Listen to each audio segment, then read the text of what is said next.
రాధిక ఆప్తే తెలుగులో చేసిన సినిమాలు 4. అవి రక్త చరిత్ర, ధోని, లెజెండ్, లయన్. కానీ రాధికకు ఎదురైన సమస్యలు మాత్రం చాలానే ఉన్నాయట సౌత్ పరిశ్రమలో. ఇంతకీ రాధికకి ఎదురైన సమస్య ఏమిటో ఇప్పుడు తెలుసుకుందాం. ఈ మధ్య రాధిక ఆప్తే ఒక సంచలన విషయాన్ని బయటపెట్టిందండి. ఎప్పుడు అందాలను ఆరబోసే ఈ భామ సంచలన విషయాలను బయటకు చెప్పేసరికి ఒక్కొక్కరు ఒక్కొక్కలా ఆలోచిస్తున్నారు. ఇంతకీ రాధిక చెప్పిన విషయం ఏంటో తెలుసా? తాను ఒక సినిమా చేస్తున్నప్పుడు ఆ సినిమా హీరో రాధికను తన రూమ్కి రమ్మని అడిగాడట. ఆ హీరో ఎవరు అన్నది చెప్పలేదు, కానీ జరిగిన విషయం మాత్రం క్లియర్గా చెప్పేసింది. అయితే ఆ హీరో అలా అడగగానే తాను అలాంటి దానిని కాదు అని తనదైన రీతిలో చెప్పాను.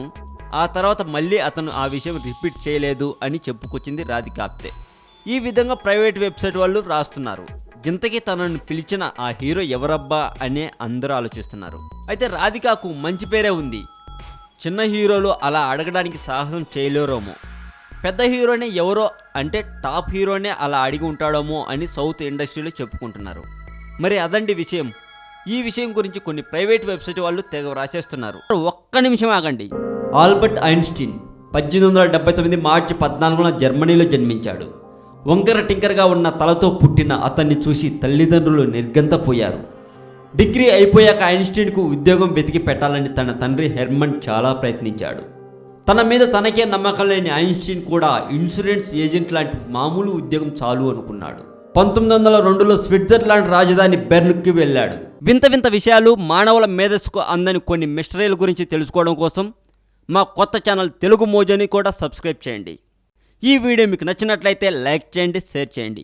ఈ వీడియో మీద మీ కామెంట్ కూడా పోస్ట్ చేయవచ్చు.